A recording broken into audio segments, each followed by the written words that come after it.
Здравейте, хора! Дълго време се чудех дали да си направя пълзящи плитки. И съм сигурен, че много хора се чудят и те, също като мене. Така че ще ви кажа една истина, която трябва да знаете.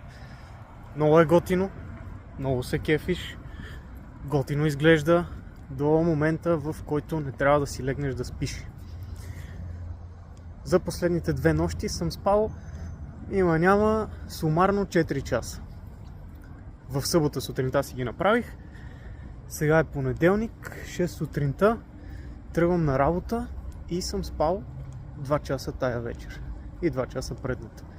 Просто има една постоянна тъпа болка, която не ти дава да спиш. И всяко едно мърдане, всяко едно движение, дори допира на възглавницата, се усеща ужасно. Така че имайте го в предвид. Ще пробвам и днеска. Не на толкова съм по принцип да ги разплета.